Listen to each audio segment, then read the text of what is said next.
Bolangizni 4 yoshgacha bog'chaga bermaslik kerak. Chunki bu davr bolaga juda ko'p e'tibor talab qilinadigan, mashaqqatli mehnat qilinadigan davr. Bir ona ko'p mehnat qilish kerak.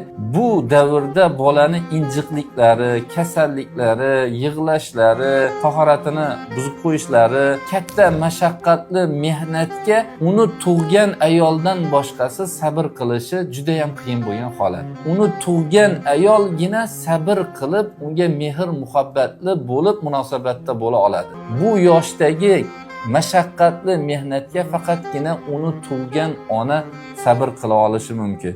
Uni tug'magan, ma'lum bir pul evaziga ishlaydigan ayol bu holatlarga sabr qilishi juda ham qiyin. O'shanday holatda sizni bolangizga qattiqroq, qo'polroq, shiddat bilan munosabatda bo'lsa, bolangiz ruhan biror xastalikka uchramasdan qolmaydi.